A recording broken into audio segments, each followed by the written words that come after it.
You're listening to another podcast. A podcast not only of reviewing and discussing, but of discovery.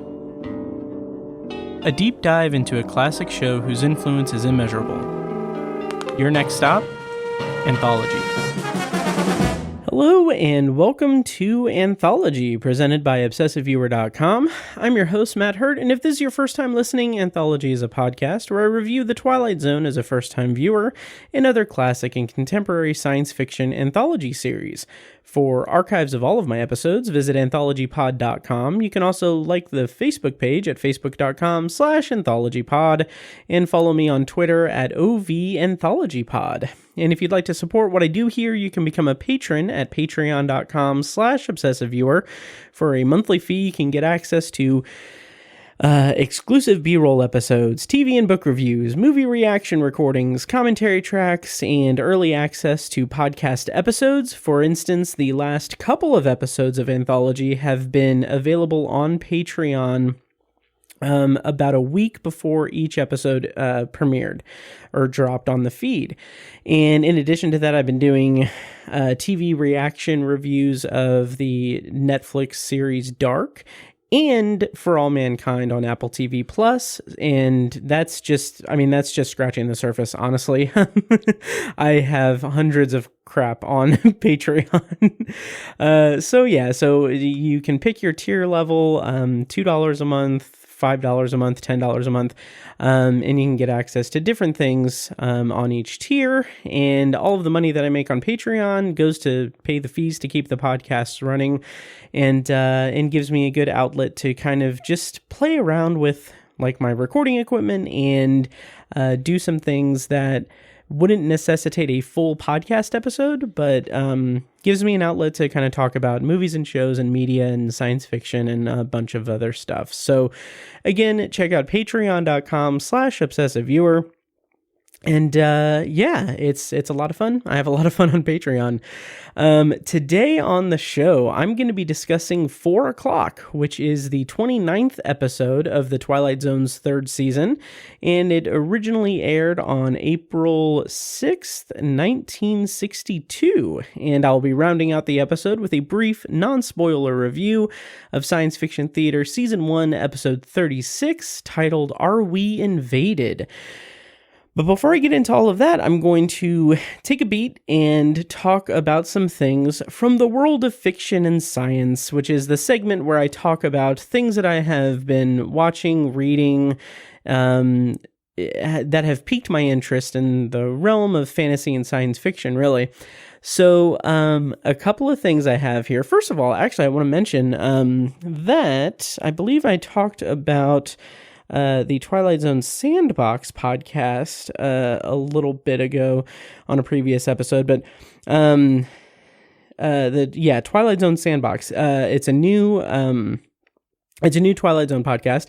I listened to the first episode, and I talked about it here on the show. I just want to mention that he posted his second episode, which is the second half of his coverage of Cliff Robertson in the Twilight Zone. I haven't had a chance to listen to that episode yet, but I'm very excited to see him back at doing his Twilight Zone podcast, because I always like checking out Twilight Zone and other sci-fi anthology shows in the podcast realm. So check that out.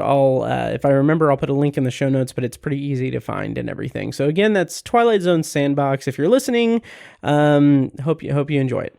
So, other than that, from the world of fiction and science, I have been reading. If you guys have listened to this show long enough, you know that I have a couple of other podcasts, of course, Obsessive Viewer and Tower Junkies. Tower Junkies is a podcast all about Stephen King. And as such, I have been reading Fairy Tale, which is his latest novel that came out in September. And I just had a day, when was it? I think it was last Saturday, as of this recording, where I just basically, I put in my earbuds, I walked over to a coffee shop nearby, I brought my laptop, and I just listened to the audiobook for Fairy Tale, and I took notes and everything, because I am covering it on Patreon for the $2 patrons, $2 and above patrons. in about 100 episode or 100 page bursts. And I just I just binge listened to like about 100 pages of that book, and I love it so much. I really do. It's not really science fiction-y, but it's fantasy. It is a kid going into a fantasy world, and it's just, like Stephen King. He just knows how to write directly to my heart. So that's my pitch to you guys, is to go check out Stephen King's latest novel, Fairy Tale.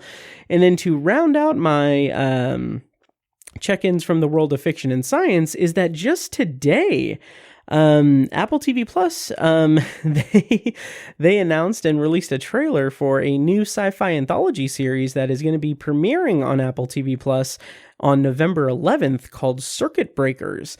And I find that interesting because I got the email because I'm on their press list and everything with my affiliation with the Indiana Film Journalists Association, all that stuff. You guys don't care about that, but I got the press email, and I was just like I was reading through the press release, and I kept thinking that this is so funny to me, because throughout this whole year, I haven't really heard any movement on any new sci-fi anthology series. Like, we had the news about the casting announcements for Black Mirror season 6, that's still coming out at some point and everything. But as far as like a new sci-fi anthology series, I haven't been aware of any since really last year, when Amazon Prime had Solos, which I covered, and then the podcast went dormant for a year. Sorry about that, guys. But yeah, so I was tickled to see I'll get these press emails, and I'll get the press releases, and I'll see the title, and really it's just like I'm waiting for Foundation season 2 to be a thing, and to find that out and everything, and like the shows that I watch and enjoy on Apple TV Plus, which has a lot of good content, but that's neither here nor there. So when I saw Circuit Breakers, I was like, oh, okay. And then I saw sci-fi anthology series, and obviously it piqued my interest. So it's a new sci-fi anthology series. The interesting thing about it is that it is geared toward kids and families. Like, it's a family-friendly, kid-friendly sci-fi anthology series, which is really interesting to me. And I haven't decided whether or not I'm going to do an episode-by-episode bonus review series on it yet. That depends on a few different factors. I'm leaning toward yes, I probably will, but I don't want to commit to it. But you guys will know November 11th whether or not I do a review series on Circuit Breakers. But anyway, the summary for Circuit Breakers is, and I'm reading from the press release, it says, Circuit Breakers is a half-hour anthology series about middle schoolers in the near future that uses science fiction as a backdrop to tell universal stories about growing up. Each installment of Circuit Breakers features a sci-fi twist on kid-relatable stories, with the intent of kids and families asking themselves how they would act in each unique situation. And I saw the trailer for this, and I mean, it looks like it's going to look good, and it looks like it could be pretty interesting and a good. I'm always all for, like YA or kid shows, gearing towards science fiction, just to put them into the perspective of science fiction, and to get them exposed to science fiction is really, really good, because it's such a rich genre to kind of get its hooks in you, basically. So basically, I'm excited for that. I'm curious. We'll see how it turns out and everything. But again, that's on Apple TV Plus, and it's premiering on November 11th. There are going to be 7 episodes, I believe, each telling a unique story and everything. So more on that later at some point. But for now, let me talk about 4 o'clock. And actually, before I get into 4 o'clock, let me talk about what I knew before going into 4 o'clock. So what I knew before watching the episode titled 4 o'clock in the Twilight Zone season 3 is I did not have the slightest clue what it could possibly be based on the title alone, because I didn't think that this episode had permeated pop culture in a way that kind of filtered down to me in terms of my upbringing of not watching the Twilight Zone, but seeing endless amounts of parodies and references to the Twilight Zone in all of the media that I consume. I did not catch any 4 o'clock references. And even the title 4 o'clock is very innocuous and arbitrary. And it just feels like it could be literally anything.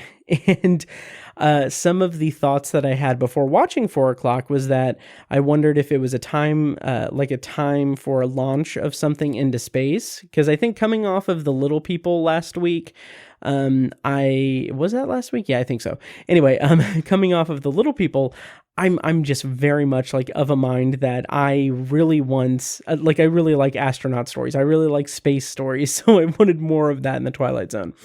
So that was kind of what I was sort of hoping that it would be, but other possibilities were that I thought that maybe it could be the time of arrival for someone or something. And, then kind of as a last-ditch effort, I thought that maybe 4 o'clock signifies like quitting time for someone's job, and that the episode would maybe be about work-life balance, which I was way off on that. So that's what I thought about, or that's what I knew before going into 4 o'clock, and those are what I suspected. That's what I suspected the episode could possibly be about, any number of those different variations that I said. What the episode actually was, I will talk about now with a reading of the plot summary, courtesy of The Twilight Zone: Unlocking the Door to a Television Classic by Martin Grams Jr. And of course, at this point, I'm going to be spoiling the entire episode of 4 o'clock. So if you haven't watched it and don't want to be spoiled and you just wanted to get a taste of what I thought about it, go ahead and turn off this episode, watch the episode, and then come back to this episode, if that's not too confusing. So here we go. Plot summary, courtesy of Unlocking the Door to a Television Classic. Oliver Kringle has taken it upon himself to root out evil and purge immorality from society. Dead set at destroying evil, he spends his time investigating people, cataloging their affiliations and habits, and makes judgments against them. Should he feel they are a menace to society, he places phone calls and mails letters with the intent of exposing evil and stripping it naked in the streets. He even makes late-night phone calls to people, revealing their guilt and then hanging up. Led on by self-delusions, he notifies the FBI that he plans to will all the evil people in the world 2 feet tall, so they can easily identify and detain guilty parties off the streets. Rather than gain cooperation, Kringle discovers to his horror that law enforcement suggests he seeks psychiatric help. Unaware that he himself is a public nuisance, he shrinks to 2 feet tall when 4 o'clock comes around, branding him for his crimes against humanity. So this episode stars Theodore Bikel as Oliver Kringle. This was his only episode of The Twilight Zone, and he did appear in an episode of the show Appointment with Adventure that was titled The Faithful Pilgrimage back in 1955. That episode was written by Rod Serling. And kind of the plot summary, just to give you guys an idea, was that the plot summary was an ex-GI visits a German town he helped capture during World War II. He comes to see the changes and to find a girl who nursed him when he was wounded. That sounds really interesting, honestly. And other than that, Theodore Bikel was nominated for Best Supporting Actor Oscar for his role as the sheriff in the Sidney Poitier and Tony Curtis movie The Defiant Ones. And it's also worth noting that he screen tested for the title role of the James Bond movie Goldfinger, which eventually went on to, of course, go to Gert Frobe. And yeah, that's really all I have on Theodore Bikel. And it's interesting because now that I'm over the halfway point for the Twilight Zone, it's so interesting that now, like, as I go through the cast list and everything, it's going to be more and more of actors that were only in one episode of the Twilight Zone or finishing up their run in the Twilight Zone as well. So it's going to be kind of interesting to see how that goes about as I continue on with this whole podcast. And co-starring as Mrs. Lucas is Phyllis Love, and what a surprise, this was her only episode of The Twilight Zone. She did appear in a 1954 episode of Center Stage that was titled The Worthy Opponent, which was written by Rod Serling, and the plot summary for that episode of Center Stage, called, again, The Worthy Opponent, is the tale of a longtime mayor of a small town who is opposed for the office by a young lawyer he has treated as a son. And elsewhere for Phyllis Love. She also appeared in one episode of The Outer Limits in 1964 in an episode titled A Feasibility Study. And then rounding out the cast as FBI Agent Hall is Lyndon Childs. This was his only episode of The Twilight Zone. And as Mrs. Williams is Moyna McGill, and this was also her only episode of The Twilight Zone.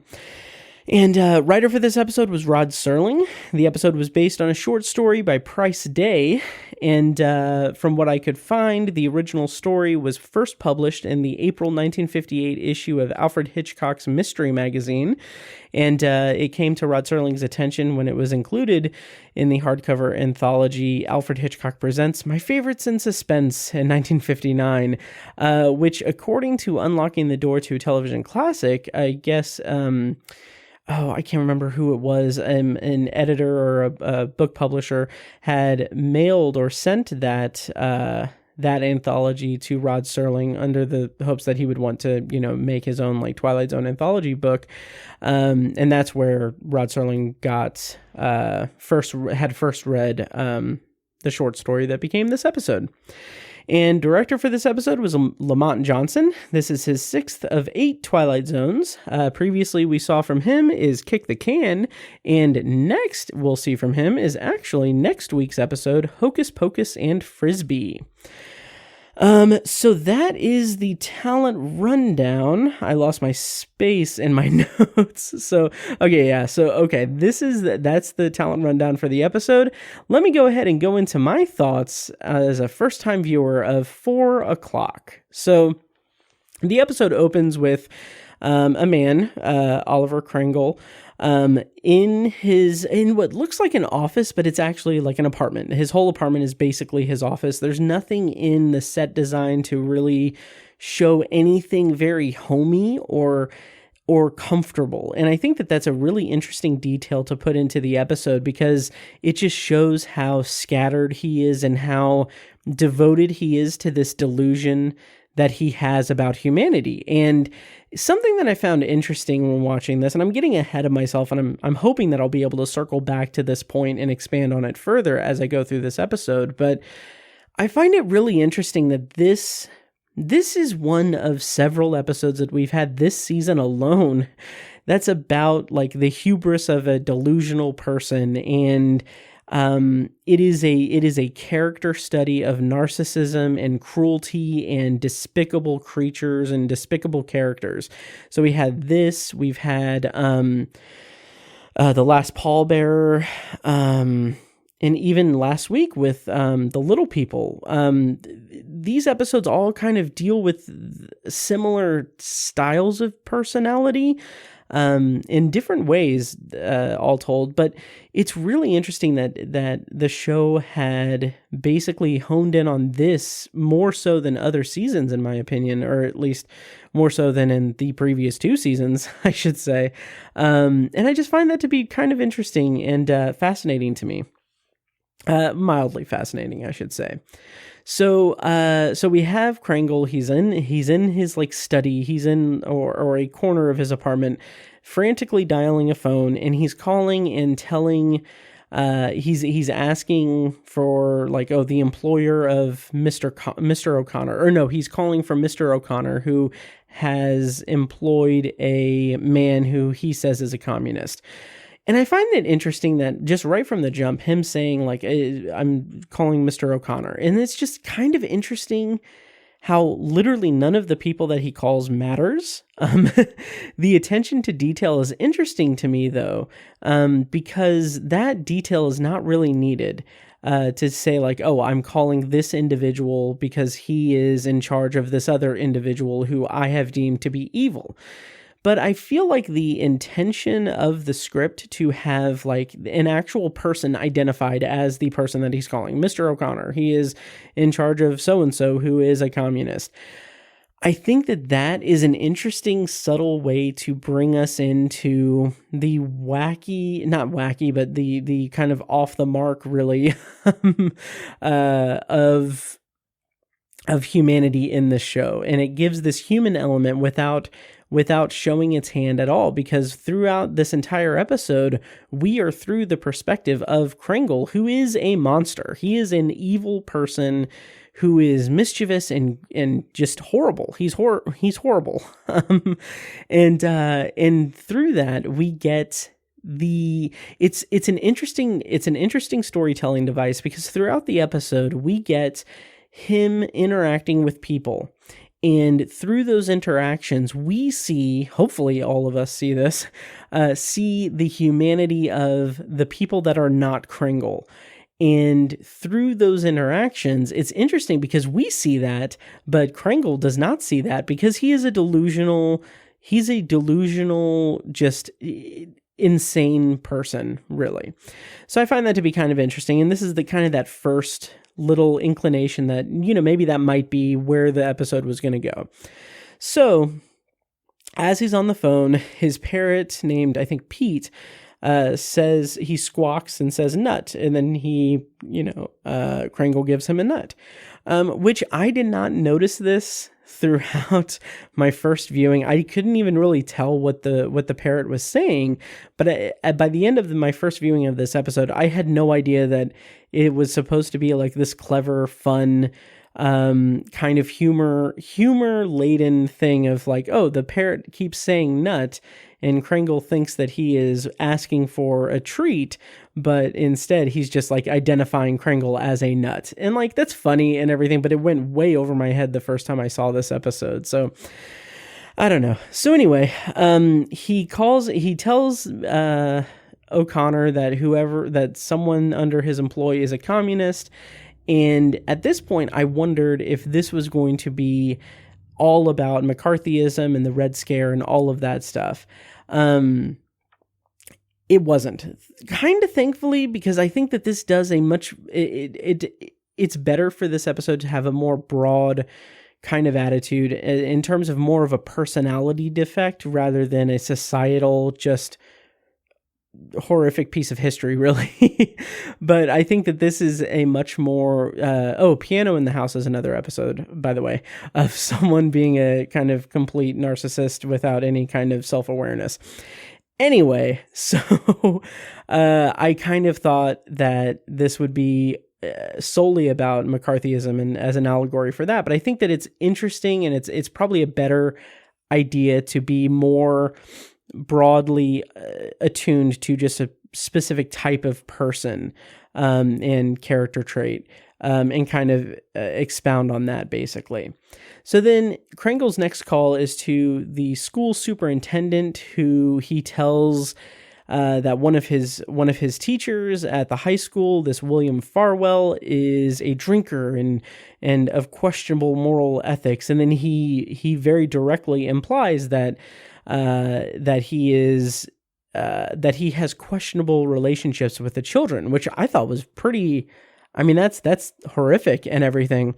And it's so interesting to me that he keeps himself anonymous throughout all of these calls, because of course he does, because this specific type of character, this specific type of personality is bred out of cowardice and bigotry and just very thin-skinned narcissism.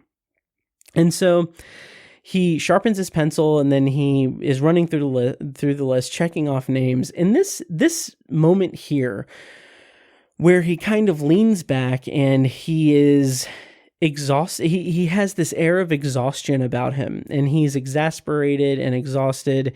The way that he performs this, the way that Theodore Bickle performs this, is a really, really nice touch, because he is just communicating just how much of an effort it is to do this thing. And it's kind of giving this idea, or it's really, really bringing us, it's opening the door for us to go into his mind and his delusion, because it is showing us that he is fully committed to this entirely diabolical, delusional state that he is in.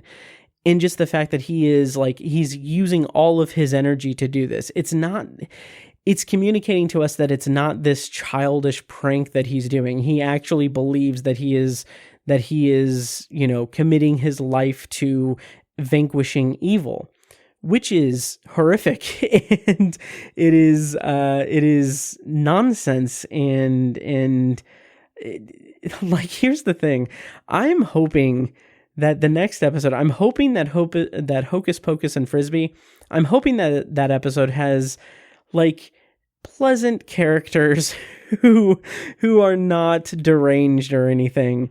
I really do, because I'm like getting a little bit exhausted with this kind of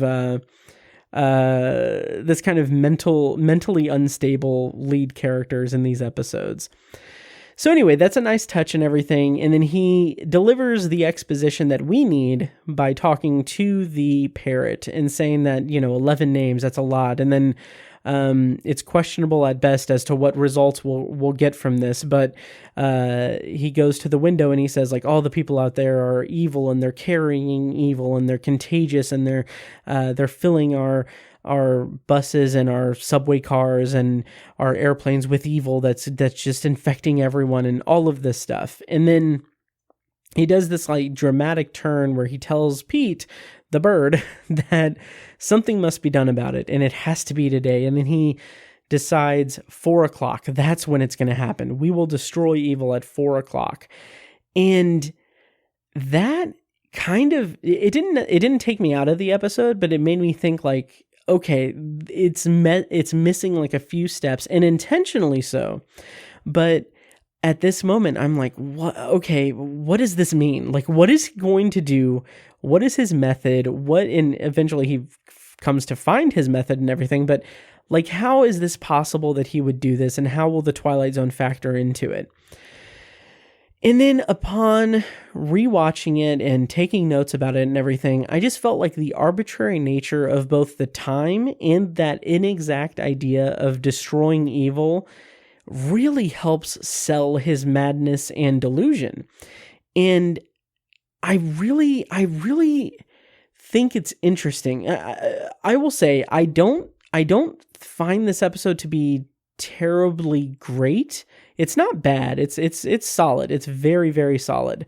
But what I find maybe not most interesting, but what I find interesting that I'm kind of maybe grasping at straws for, but I find it interesting that really Kringle, he is the only person whose life and happiness and existence is at stake in this entire episode, which I find somewhat fascinating, because he is a despicable, ugly, vile creature from the outset.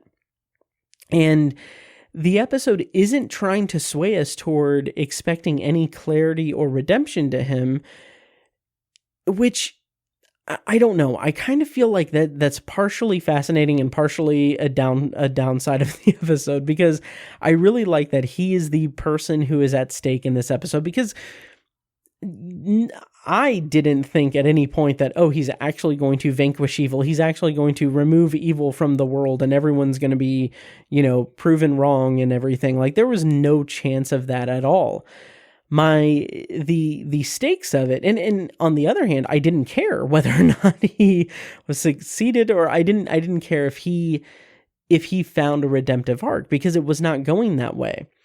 What I find interesting about it is that his lack of self-awareness is basically, it's not even really, I guess it's his downfall. I guess, I don't know. Really what it comes down to is I think that this episode feels a little bit too much like too direct of a cautionary tale.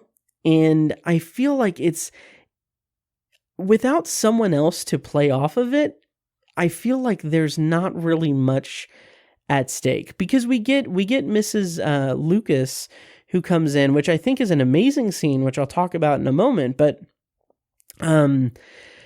we have this interesting back and forth with her that feels somewhat similar to, but on a lesser scale, it feels similar to the scenes with Bookman and the Chancellor in The Obsolete Man, how they are two opposing forces.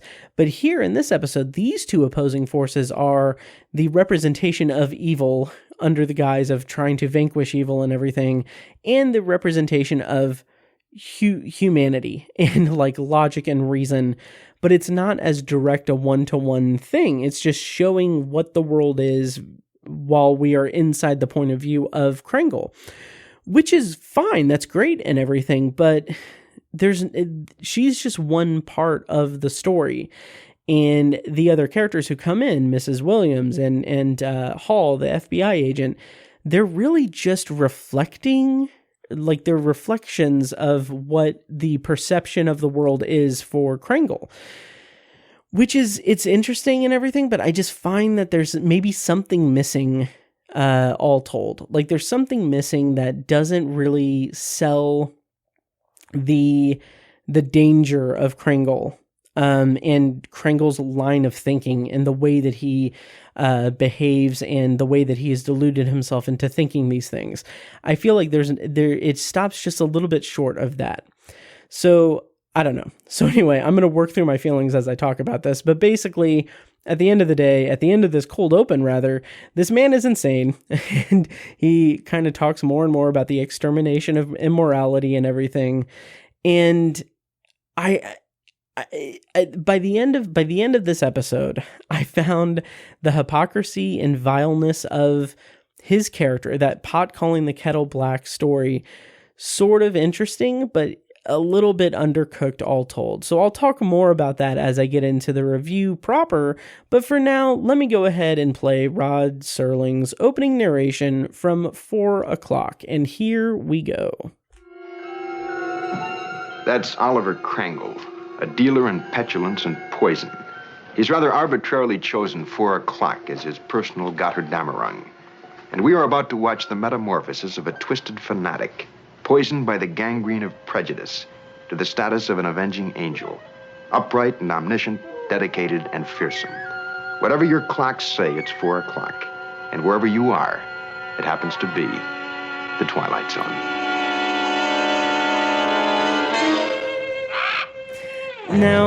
Now this is a pretty interesting hook for the episode. It's introducing us to a character who is morally repugnant and seems completely insane. But what's most interesting about it, and I think what kind of separates it from the likes of A Piano in the House, well, sort of, and The Little People, well, sort of, and The Last Pallbearer, well, sort of, is that it's presenting him as someone who truly believes in his delusion. And I think what's different from, well, yeah, definitely different from A Piano in the House, because deep down, that character knew that he was putting on a front. He knew that this was born from his insecurities and everything. With The Little People, that character was power hungry without knowing what to do with the power and everything. He had no moral compass to realize that what he was doing was wrong or anything. He just wanted the power.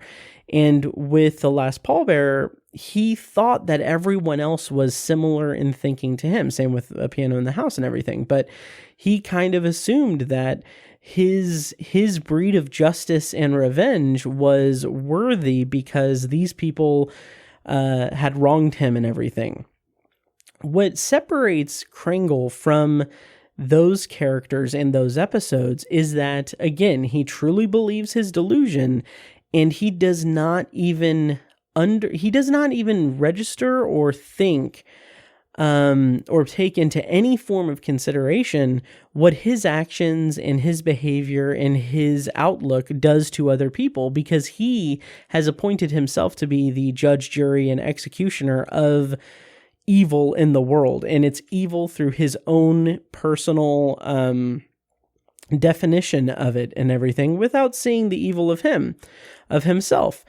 It's interesting because there is a large segment of the population today and years and decades past, hundreds of years in the past, and surely in the future, who carry on these same characteristics, and they kind of see themselves as being the arbiters of what is good, and without really knowing or recognizing how filled with hypocrisy they are. I'll leave it at that. I'll expand on some more stuff in that arena later in this review, but for now, someone knocks at Mr. Krangle's door, and it is Mrs. Williams, who I think is his landlady, I think. Or maybe just a neighbor. I can't remember exactly, but basically she says that he has a delivery. And so she kind of lingers about, and she also, I thought that this was kind of interesting too, because she also like holds the letter up to the lamp to look in to see what it is, because she is very nosy. And so she's just prying, and she asks, like, you get so many packages and everything, and, someone would think that, this is a mail order business that you're doing. Is it? And then he just lashes out at her and tells her that she should mind her own business. And then he says that he pays his rent on time and doesn't make any trouble or anything, so she should just leave him alone with her prying and everything. And then he says, "I'll see you later," assuming that you are around later or that you're safe, which is insane to watch in 2022, which I'll talk about in a bit. But basically, she asks if he is threatening her, and he says that he doesn't threaten people. And we get some more kind of exposition here, but he says that he compiles, investigates, and analyzes them. And then he goes into detail about how he takes all of these different things into account about everyone that he meets and observes, and he basically determines whether or not they are good or evil. And in doing so, he is showing himself to be completely unhinged, and he even goes to Mrs. Williams's file that he has on her and explains, like, "Oh yes, Mrs. Williams, you're nosy and you're whatever." He goes into like these bullet points of like all of the things that he perceives of her as being wrong and evil and everything.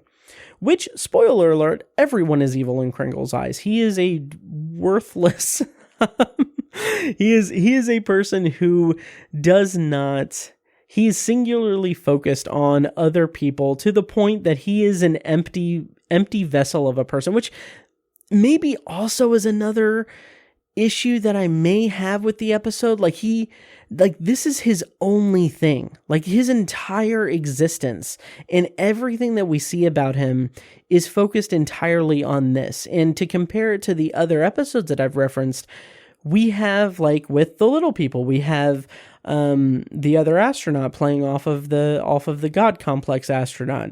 I've already forgotten their names.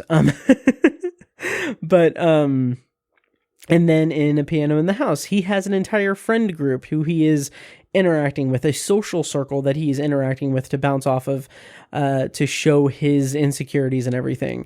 And then with the last pallbearer, that's the name of the episode, right? I think so. Anyway, with that, he is basically using his power as to deliver like revenge on people that he deems has wronged him. Here, Krangle is just a homebody who is observing other people and not interacting with anyone. And I think that it's fascinating as a precursor for incel, people, like the most I'm not going to mince words or anything, the most pathetic and volatile groups of, the corners of Reddit and 4chan, basically. So I find that to be interesting and everything, but in terms of the storytelling and everything, we don't get anything about him. He's just kind of a vessel for this misanthropic, insane human being. And I kind of think that that's one little shortcoming for the episode. So then he says, as he's kind of rushing Mrs. Williams out, he says that he's going to extinguish evil at 4:00, and he gets so animated that he knocks over a lamp, and then Mrs. Williams leaves. And I think that this is an interesting sequence in its own right, because again, I'm watching this for the first time in 2022. It has been 62 years since this episode aired. The culture, the climate, everything about our society in the US has evolved and changed, some for the good, some for the bad, all of that. But I'm wondering, like, I'm very curious what audiences in the 1960s see in this interaction, because here I'm seeing, I'm kind of thinking about it in terms of 2022, where people are, mass shootings, terrorist attacks, like extraordinary violence, storming the Capitol, like doing all of these things, which is not something that I'm not saying that the 60s were like all completely perfect utopian thing and everything, utopian life, but I think that it has become, and maybe this is because of the advent of the internet and everything, but it's become much more bigger in scope in terms of red flags for individuals such as Kringle in our society. And I kind of wonder, like, what someone in the 1960s would react to in this situation. Like, what would cause them, what specifically about this interaction would cause them to alert the authorities? And because now it would be like, oh, federal watch list, and like very much, try to prevent mass death and everything. But here, I wonder, like, would he just be a pariah, or is it something? I don't know. I don't know. Basically, what that comes down to, what I'm stumbling through, is I wonder what someone in 1962 would think Kringle is capable of versus what people in 2022 would think someone like him is capable of. Again, storming the Capitol, attacking, political figures and stuff, shooting up schools, all of this stuff.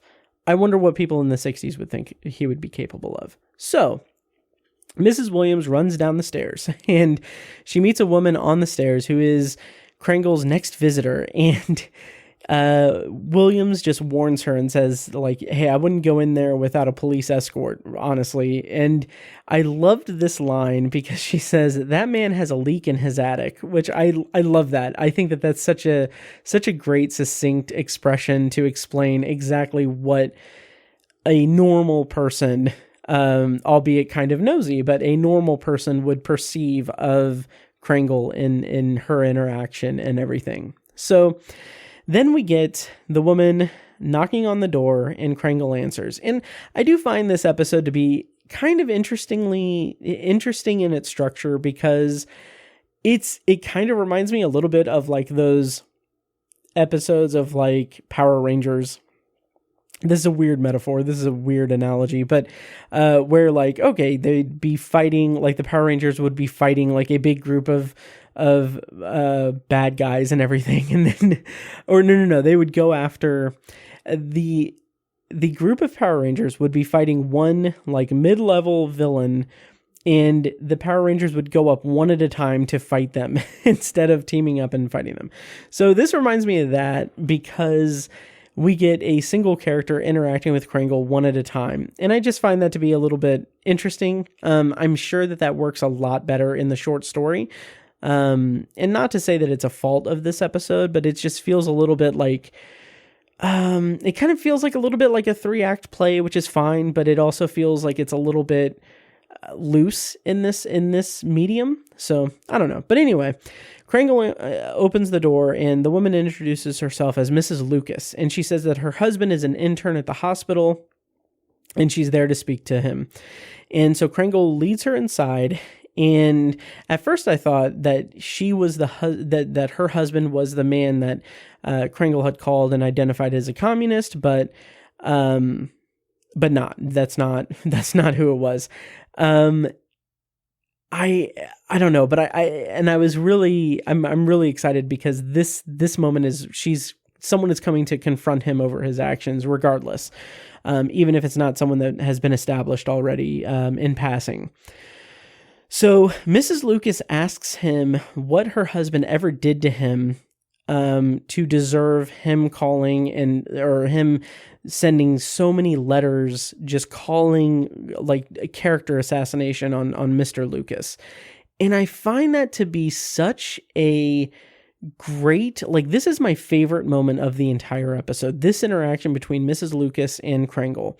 And it's because I feel like it's a great way for the episode to measure Krangle's delusion versus reality.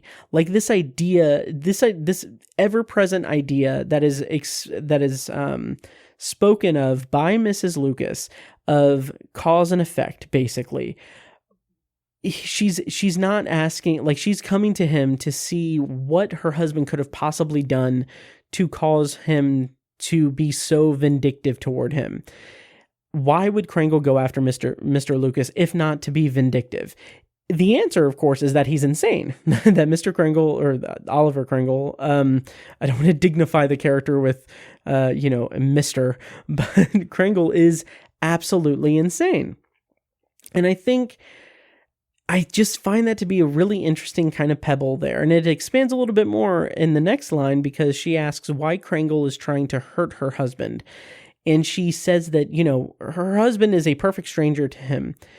And I just find that to be so interesting because it is so honing in on that single one-to-one experience of Krangle is trying to hurt this man that he doesn't know.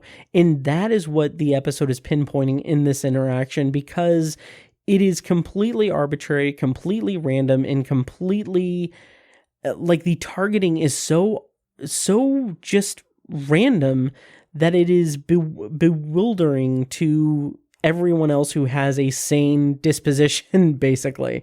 So, his reaction is to say that Mr. Lucas is a stranger, but not a perfect stranger, because he is most imperfect. And so she defends her husband, obviously. And then Krangle just shuts her down and says, Mr. Lucas has a tendency to kill. And then he rushes over to the files to find Mr. Lucas's little card that he has. And this, I think, is just such a great way to demonstrate just how insane Krangle is and everything. And it's in the set decoration, because he's going through this file system that is a wall of files that are they're basically oh my God, I'm showing my millennial self. The little card, what are those called in libraries? The cards for the Dewey Decimal System. Anyway, I was raised on the internet, so he's going through these cards and everything, and just the implication that all of those drawers are filled and filled and filled with these little cards, each with a single person's what Krangle deems as their malfeasance or their evilness and everything, is incredibly alarming, and it goes such a long way, the set decoration does. And I think that's really, really clever way to set the scene, or to set the setting, really. So he finds it, and he explains to her that this is the moment where I was appalled. I was appalled, because he starts reciting a situation in which Mr. Lucas lost a patient as if he had committed murder. He is explaining, through having no connection whatsoever to the hospital, to the patient, to the doctor, to anyone involved, he is explaining how this man doing his job and losing a patient, which is a horrific thing for a doctor to go through. It is a very hard thing, I would presume, I would hope, for a doctor to go through. He is saying it as if it is an act of murder. And it is horrifying. And I put in my notes, that is horrific. He is Twitter. Because he is the embodiment of Twitter today and social media. It's just this episode, that one, I know that I haven't been as hot on this episode as I've been talking through it and everything, but one thing's for sure, that there is a lot of parallels to draw between, people today and this particular type of personality in this episode. So Mr. or Mrs. Lucas asks what right Krangle has to pass judgment on her husband, and she just throws him under the rug. Or not under the rug, but she just lobbies at him, or volleys at him that he's a filthy and miserable person and everything. And I love that. And then she, like, the last stretch or whatever, the thing that pushes Kringle over the edge is that she throws a letter at him, and he stands up and yells at her and says again that her husband is an evil man and everything. And here is where I'm going to go on a bit of a tangent, and this is what I find most fascinating about this particular episode in this scene, and this is why this scene is my favorite scene of this episode.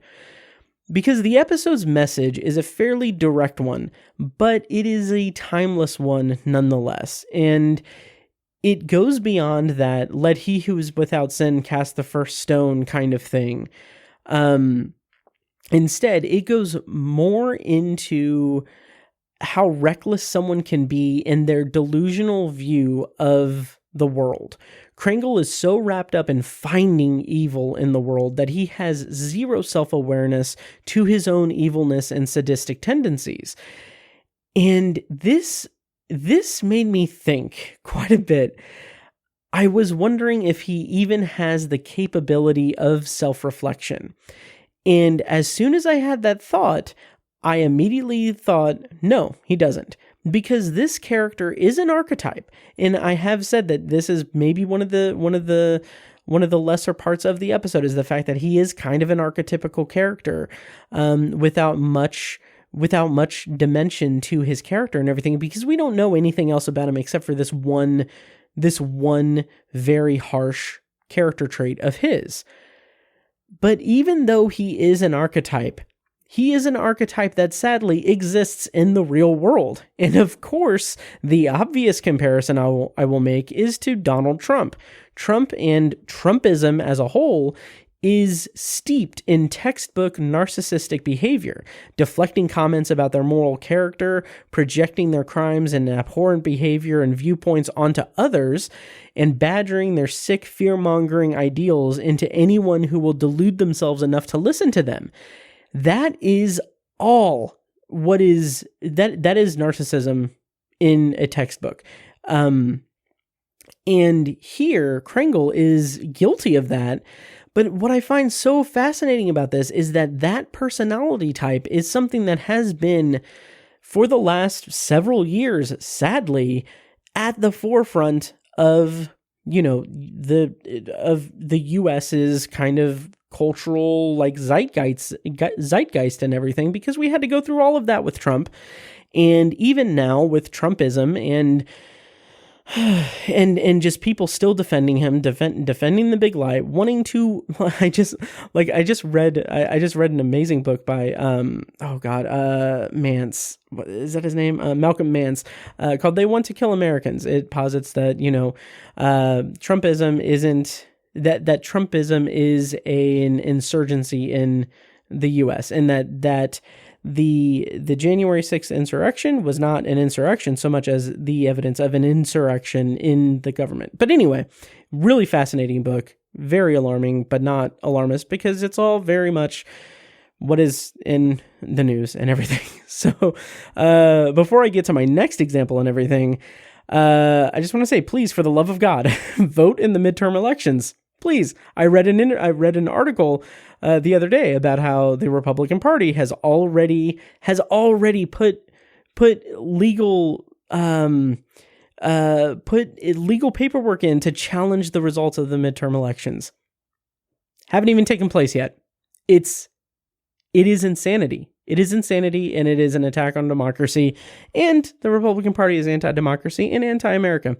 Anyway, if you don't want to hear me badmouth Trump, or if you have a reaction to that, what the hell are you doing listening to this podcast, honestly?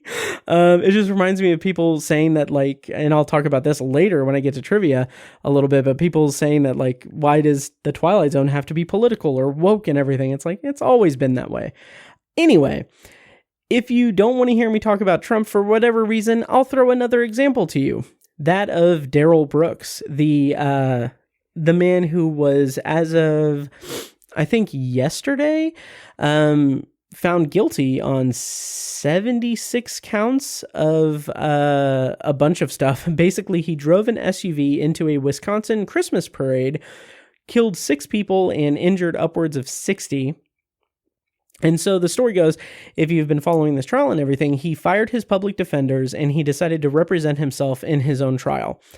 And it was a slog. Like look on YouTube, there's a bunch of clips and everything, because it was obviously like a recorded, like televised court trial.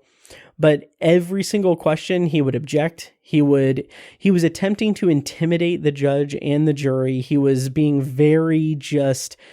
he was causing constant disruptions and everything, and outbursts and all of this stuff. And what he wanted to do was cause an outburst from the judge and cause an outburst to such a point that he could cause a mistrial.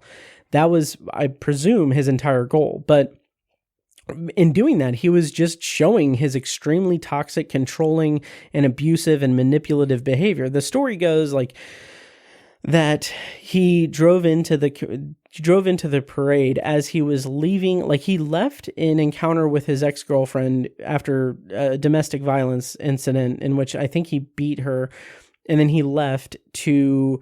And then I guess the parade was blocking his route, so he just drove through it, and it's horrific, it's terrible, and it's like, seeing those clips just shows like that type of, again, toxic, controlling, manipulative, abusive behavior, and it's mind-boggling, to use a quote from him, but it is abhorrent and terrible and horrific, and it's just it's something else. So anyway, I was just kind of fascinated with the characterization of Kringle as he relates to our kind of modern dregs of society, basically.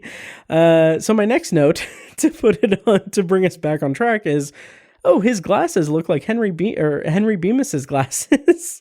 So, yeah, anyway, so the next line, to continue with this scene, is Mrs. Lucas says that her husband is a very sensitive man, and I found that to be a really interesting development. Again, favorite scene of the episode, because she's saying that Mr. Lucas is a sensitive man, but what she really means is that he is a compassionate man. And I feel like this is such smart storytelling, because it isn't about proving Kringle's assertion of Mr. Lucas wrong. That is not anywhere near the point of that line of dialogue. She's not saying that Mr. Lucas is a sensitive man so that we, the audience, will like think that, oh, okay, well, Kringle's wrong. He's not evil. He's a sensitive man. Like, that's not at all what it is. What it's doing is it's giving us a view of the real world, and like normal logical thinking, since we have lived in Kringle's delusion so far in this episode. This entire episode has been through the perspective of Kringle and his delusion. As much as we can recognize it as a delusion and as just abject insanity, this is an interesting way for the story to show the other side, to show the real world, and to show what it's like to not be a delusional, insane person bent on destroying the lives of people that you've never met. And I just find that to be so interesting. That is so compelling to me, because the show is providing us an example of a person who is the exact opposite of Kringle. Because Mr. Lucas is a good man who has devoted his life to medicine and healing and helping others. And that additional detail of him being a sensitive or compassionate person shows that the actions of others affect him, and communicates to us that when patients can't be helped and pass away, it does affect him. And the letters that his hospital receives affect him and everything. And the icing on the cake here, and the thing that I think elevates this scene and this kind of characterization past what the quality of the episode as a whole is for me, is that everything that we learn about Mr. Lucas, every single thing about this character who Kringle has deemed to be evil and a murderer, basically, all of this is coming from Mrs. Lucas, the person who shares her life with this man. And I feel like this is a great way to just showcase the loneliness of Kringle and how completely isolated he is, and alone he is, really. And that kind of gives the episode a slight air of hopefulness to the episode that's separate from that cautionary tale thing, because this is separating our perspective from us being along for the ride with Kringle to see him ultimately get a comeuppance, but it's putting us into the perspective, into the shoes of people that he is harming on a daily and nightly basis.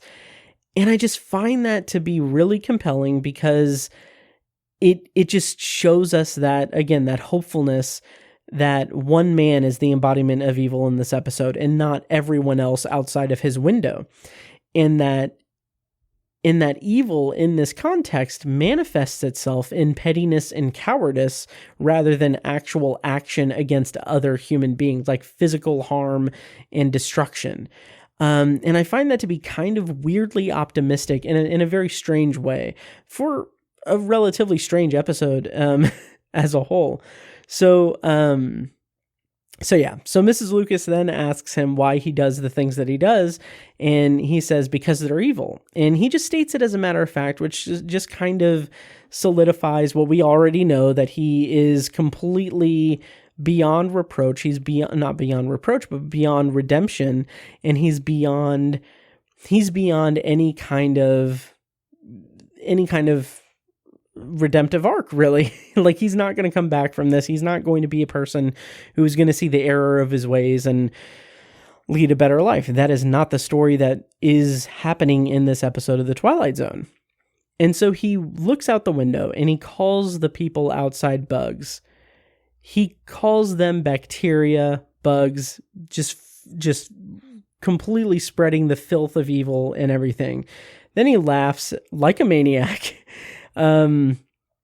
because he has gotten the idea to make everyone little. He says that he'll make every evil person 2 feet tall. And then he says that he'll do it at 4:00. And again, it's just psychotic. All of this is psychotic. It's like a comic book villain in the real world, like a mad scientist without any scientific knowledge. It's a comic book villain with no superpowers or anything. It's just a completely lost, delusional soul who has embodied evil and is okay with it. So Mrs. Lucas leaves as we get an act break, which is, and then now we get an act break. So when we come back, we see a clock. It's now 3:25, so 4:00 is nigh. And I found this to be pretty interesting. And I don't know. It was kind of interesting because Kringle has this framed copy of the Gettysburg Address, and he underlines an excerpt from it. The part where it says, "It is rather for us to be dedicated to the great task remaining before us." And then he goes up and he crosses out, like with a vengeance, he crosses out, "All men are created equal." And he just mumbles to himself, like, "All men are created equal." Like, no, they're not. And so I found this to be kind of interesting too, that he is co-opting excerpts out of context from the Gettysburg Address, and he's amending certain parts of it to fit his own warped worldview and everything. Again, it is delusional. It is much like the morons who look at 4chan posts and think that there's a secret cabal of global elites murdering babies, and how a delusional narcissistic man whose claim to fame is to be one of those elites is the sole savior of humanity when he's just a narcissistic asshole. Again, hey, November 8th. Go vote in the midterm elections, please, God. So anyway, then we get a cut to the stairs. Man is walking up the stairs. It's the FBI agent Hall, who Kringle invites in, and he's very excited. He says that he notified the FBI himself, and that he's also called the police and the fire department, and he's put a call into Washington. But he thinks that those calls are going to be ignored because the Reds are in control of Washington, and that it's a complete worldwide conspiracy. Again, QAnon. Like, Jesus Christ, I wish I had seen this episode in 2020 and everything. Like, this has very clear parallels to the just insanity of the world that we live in now. And it's November 8th, guys. So anyway, yeah, so it's kind of sobering, honestly, to see this episode deal with these types of topics, knowing that we're living through this level of delusion and insanity on a massive scale. It's not surprising. It's not a surprise at all. It's just sobering that this type of delusional behavior has been, obviously it's been present throughout, humanity. Like, people are going to be delusional. That's something. There's mental health issues to take into consideration, very real medical conditions and everything. But the harm toward others has just grown throughout so many just decades and generations that it's just interesting to see it so many decades in the past represented in such a clear way. And again, it's another feather in the cap of Rod Serling, who had this incredible talent for just pinpointing so much about what is pinpointing the exact cause and root of issues in the world, and packaging it in a science fiction setting and storyline. So anyway, Krangle, I've been going off the rails here. I hope you guys don't mind. But anyway, Krangle tells Hall that he calls people in the middle of the night and charges them, and then hangs up, which is it's kind of interesting, because he kind of says it in a way that makes it seem like if he had any level of self-awareness, he would get glee out of that mischievous nature, which is kind of like what he's going for there. And it also kind of seems like it's a little bit ill-fitting, because throughout the entire episode, he has been committed to his delusion, but he is he's kind of just, in this moment, he's kind of like, yeah, people don't like it when you call them in the middle of the night. It really gets them riled up and everything. Like, that kind of seems to betray his kind of position on the whole thing, because the entire episode has been about him being a delusional person who is committed to that delusion and believes in that delusion, whole cloth. So I don't know, but anyway, he asks, he then asks the FBI agent, like, so what do you think about all this? And he's like, well, I don't understand how you plan on doing this, because he talks about how in half an hour, he's going to shrink all of the evil people to 2 feet tall. And Hall is like, how do you plan to go about this? And he just says, matter-of-factly, well, I'll will it. Like, I just will it to happen. And that's something else that I find interesting, that this has not been any kind of Twilight Zone element or anything. There's no science fiction in this. It's just a delusional person believing that just by force of will, he can create something in the world. He can influence the world just by his thought. There has been nothing to demonstrate that it is possible. And that's by, obviously that's the point of the episode, because by the end of the episode, as sort of obvious as it is, I hate to make that assumption or make that call, because I think that that's such a reductive thing, like, oh, it's predictable, but it doesn't really feel like it's saving that Twilight Zone element for the ending. And we can see that from the beginning, really.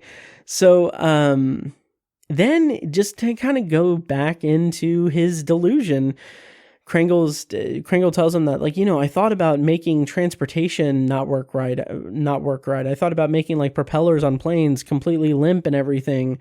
And it goes deeper and deeper into his madness. And I find that to be kind of fascinating as well.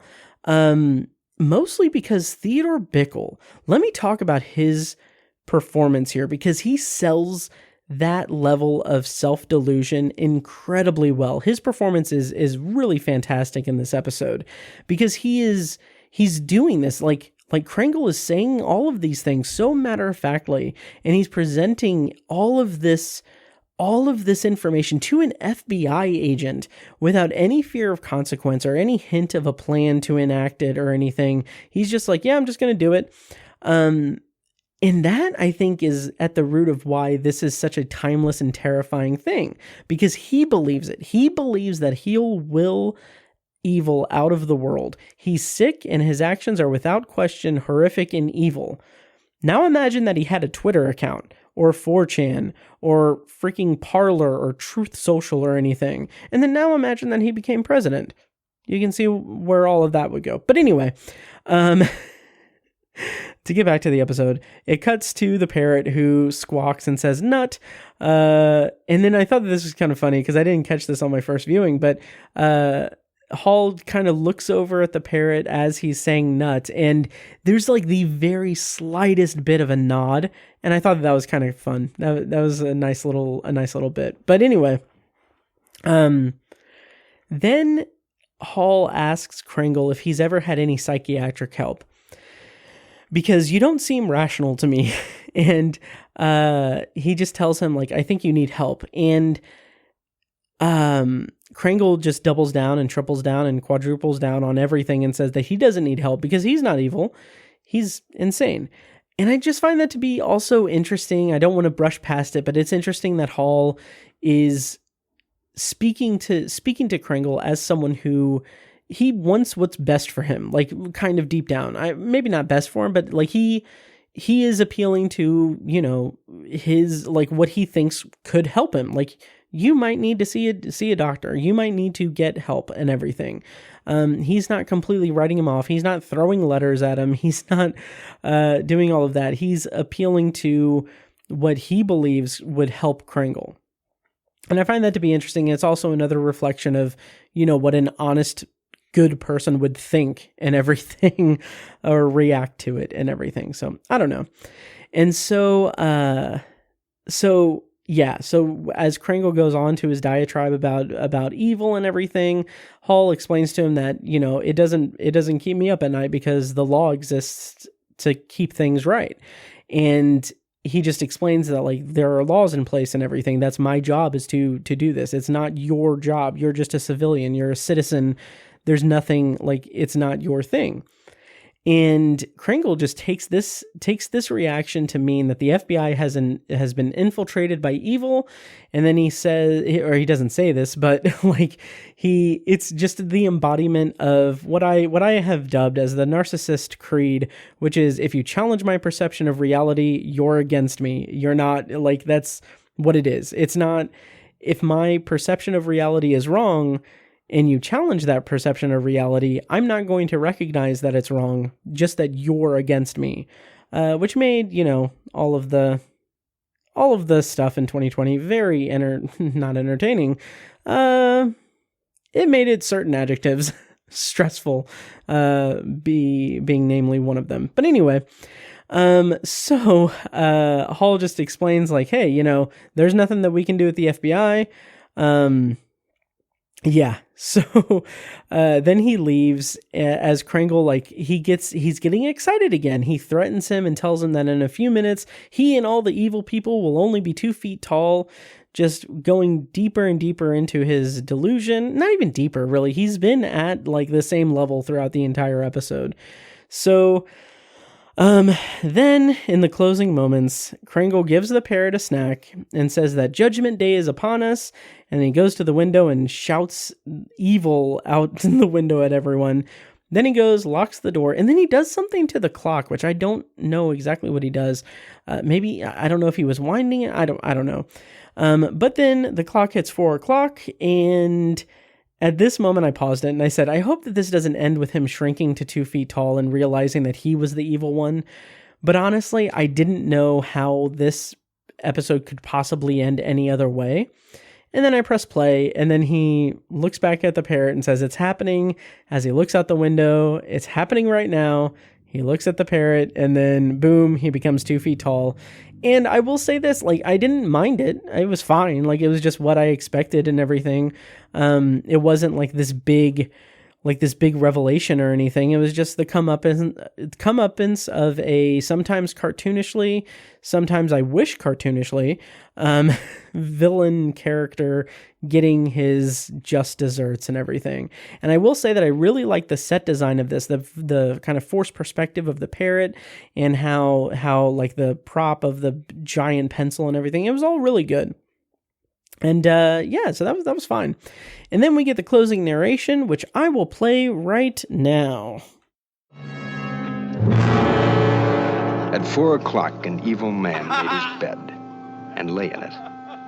A pot called a kettle black, a stone thrower broke the windows of his glass house. You look for this one under F for fanatic and J for justice in the Twilight Zone.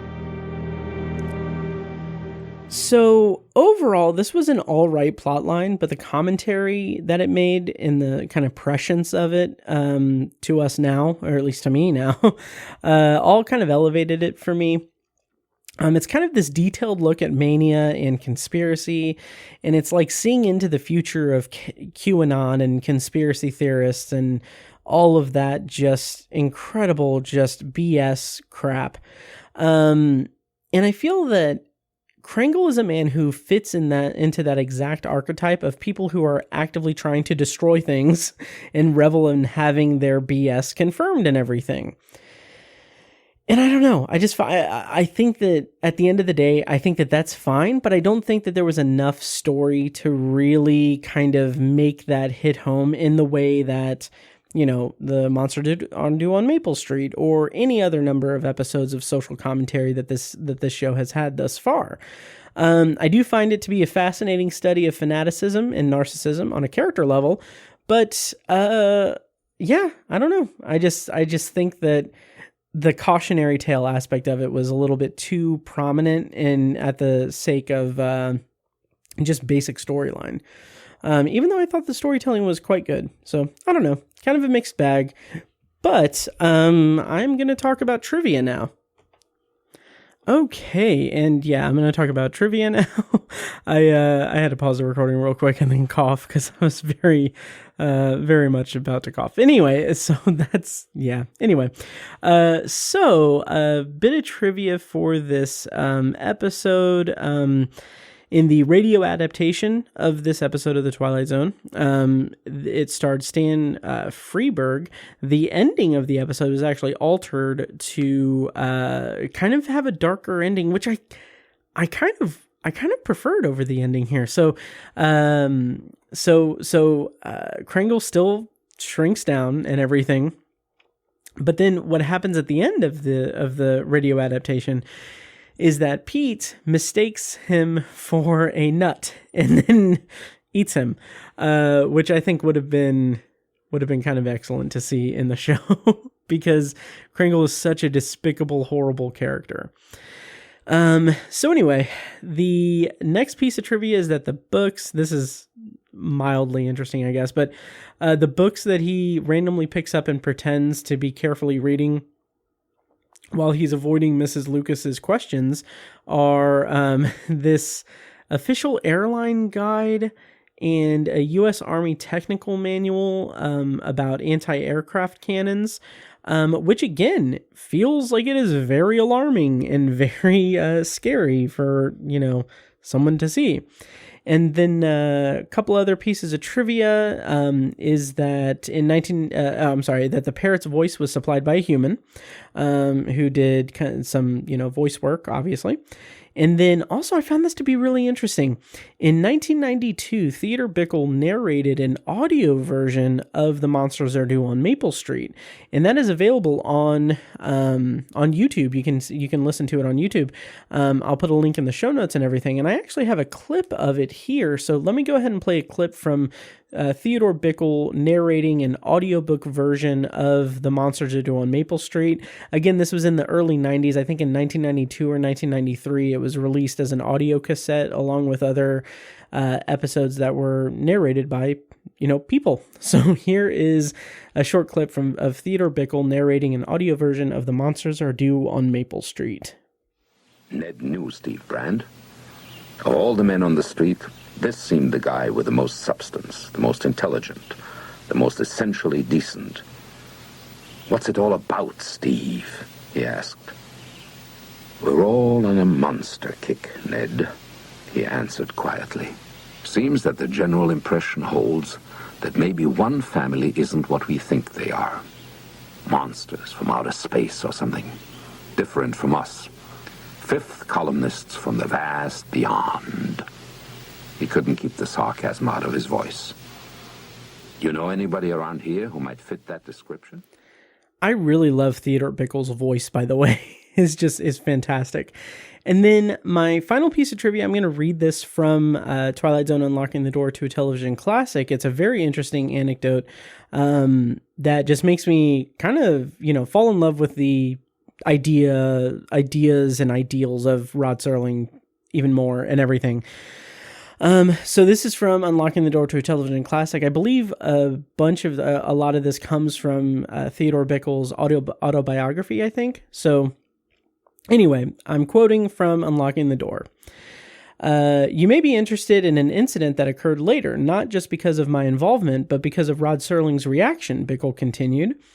"He made reference to his own origins while taking a public stand as a citizen and a human being of conscience. Sometime after the episode aired, Rod Serling had an opportunity to defend me against an actual right-wing verbal assault made on a television talk show in which two veteran actors with very reactionary views, Adolphe Menjou and Corinne Griffiths, attacked me.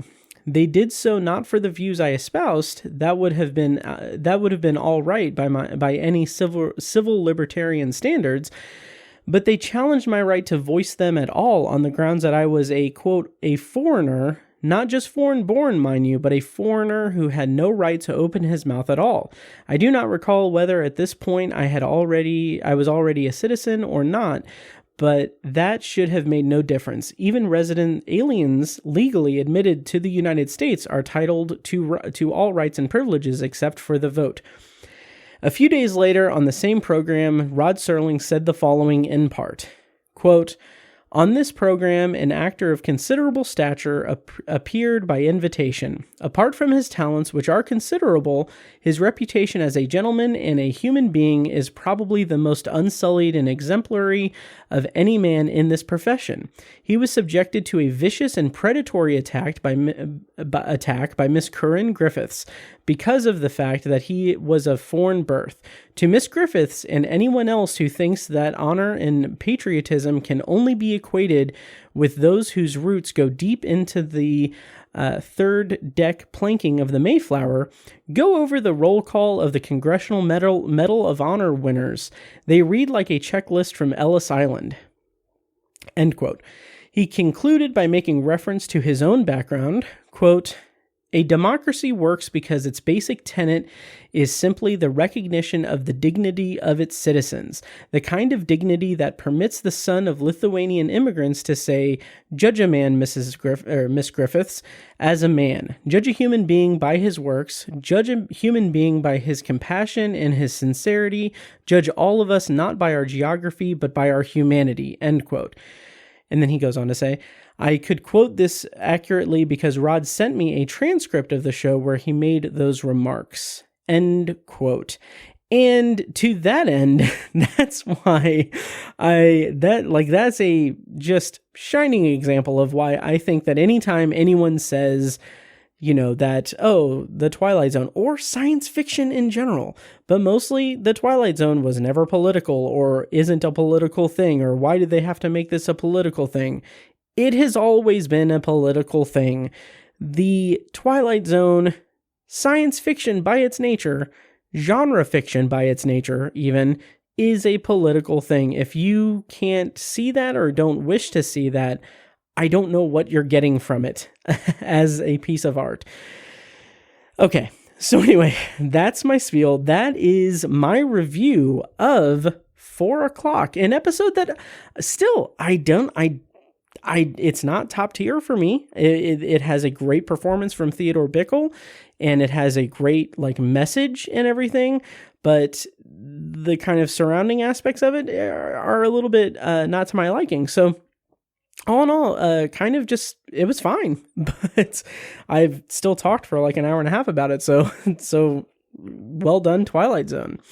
So, seeing as that is the case, now that I have completed my review of 4 o'clock, let me go ahead and end this episode with a brief non-spoiler review of an episode of Science Fiction Theater, which I will bring in with with the sound of the theme music for Science Fiction Theater.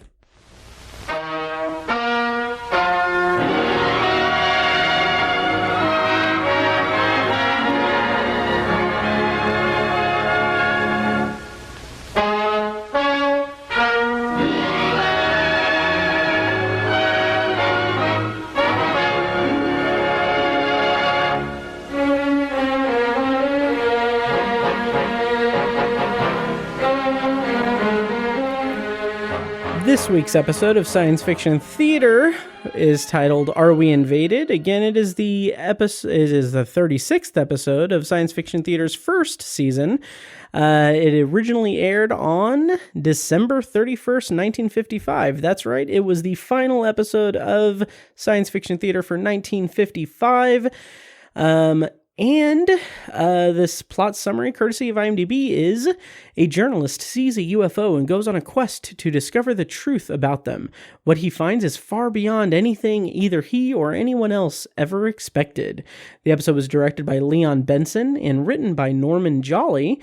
It stars Pat O'Brien as Dr. Walter Arnold, who had previously appeared in the 1952 episode of Lux Video Theater called The Face of Autumn, which was written by Rod Serling.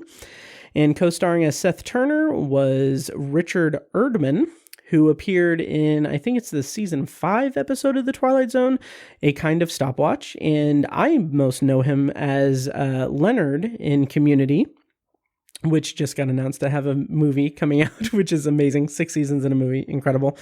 He also appeared in an episode of Wings, an early episode of Wings in the 90s, which I adore that show. Anyway, and then rounding out the cast as Barbara Arnold is Lisa Gay. And the pre-show introduction from Truman Bradley shows him at his desk talking about stars in the sky and how the sun can block it out and everything, and how shooting stars are meteorites, and how 50 years ago from then, so 1905, the Earth passed through the flaming tail of Halley's Comet. And people thought that, it was going to be disaster and everything, but it was just like putting your hand like over a sparkler. And then he uses all of that to talk about flying saucers, which felt like a weird leap, I think, but it was still pretty fine. I was actually pretty excited because when he started talking about flying saucers, I was like, okay, let's do this. I'm excited. This is a subject that is interesting to me, especially from the perspective of 1950s television, to see how they handled it. So I was very much primed for this. So he leaves off his introduction with by positing whether or not flying saucers are real, or if they are they a threat to our existence, or are they harmless like Halley's Comet? And then we go into the episode, which is a pretty solid episode. Again, it's similar somewhat to 4 o'clock in that I pegged the ending of the episode pretty early on, which again is not a criticism. It is not a slight against the quality of either this or 4 o'clock. It is just something that I think it's a little bit reflective of the storytelling, some of the storytelling weaknesses in each respective episode, but it didn't really damper the experience all that much for me. What we have in this episode is a pretty interesting and compelling beginning in that Seth and Barbara, played by Lisa Gay and Richard Erdman, they're parking, they're in a romantic relationship, and he is a journalism student who's pursuing his master's, and she is the daughter of a famed astronomer. And as they're parking and kind of looking out at the night sky, they see a flying saucer. And the visual effects of this were pretty cool. I don't know what they used for it, but it was basically, it was 1955, but it looked pretty cool. It was pretty cool. It was really good at demonstrating the kind of gravity of the situation and how crazy it is. And then what was funny is that this old guy just suddenly appears, like right by their car, and like he just pops up and he's like, hey, do you see that? That's pretty crazy. Do you think you can give me a ride to the hotel where I'm staying? And I thought that was kind of weird. It was a little weird and out of place. And yeah, that's where I was like, okay, I know where this episode's going. But anyway, what the episode does go into is that Seth argues with Barbara's father, the astronomer, Dr. Arnold, about the flying saucer sighting. And they're kind of opposing viewpoints. Like Seth says that, like, I know what I saw. This was a flying saucer. This was an invasion from aliens and everything. And then Dr. Arnold is like, well, I don't know the facts and everything, so I'm not going to say one way or the other, but you're probably wrong. And then in that next, like, things get a little bit heated. And then in the next scene, there's this really great bit of comic relief that Seth and Barbara are at a restaurant and they're talking, and Seth is obsessed with the flying saucer thing. And he just blathers on about it. And then he blurts out, how much money do you have in savings? And she's like, I don't know, like 150. And then he says, okay, well, I've got 125. So that's $275. We could go, we could do this. We could do this. So we can just go and that's enough to fund everything. And then she's like, oh, you're right. Yeah, we can go and like, oh, the courthouse is right nearby. And then he's like, yeah, we can get like, we can get some audio equipment, and we can get film canisters and cameras and everything. And she's like, yeah, because my family would want to see it and everything. And then he's like, yeah, and then we can get testimony from other people. like he's talking about documenting the flying saucers and putting it together into a piece of journalism, and she's talking about eloping and getting married, which it's played for comedy, and it was really well done. I thought it was really fun. So then, interestingly enough, I'm going to kind of stop talking about the plot and everything, but what happens is Seth does create this documentary, and I found it to be pretty interesting because the show very wisely shows us basically the documentary. It's this reel of just like various reports of UFOs and everything. And then we're brought back to the lab where Dr. Arnold is watching it. And then the rest of the episode is basically them arguing over it and everything, and over trying to explain the possibly unexplainable. And I'll leave it at that. I won't say anything more about what the actual, what happens and everything. I kind of feel like you probably can tell where the episode leads and everything, but I found it to be a pretty interesting episode, kind of delving into that old, current at the time, but going into that whole thing of, UFOs, flying saucers, alien life, and everything that was very, very popular at the time. I remember even in the early 90s when I was a kid, I remember watching, like, my parents watching really these like documentaries, like these TV documentaries about flying saucers, like the Phoenix lights and everything. And it had like home videos of unexplained lights and stuff, which I'd be interested to go back and see what the actual explanations were and everything. But it's something that I find interesting. I love the idea of flying saucers. I love the idea of alien life and everything, because it's very depressing to think that we're the only living creatures in the universe. And it's also incredibly unlikely because the sheer amount of space that there is. I just love that and everything.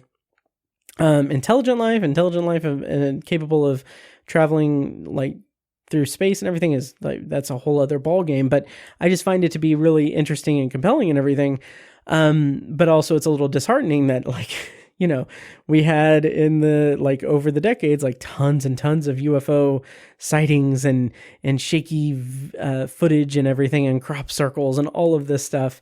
And then oddly enough, we don't get a lot of that, any of that really, with now that we have, the internet and smartphones where everyone has a like very, very high def camera in their pocket.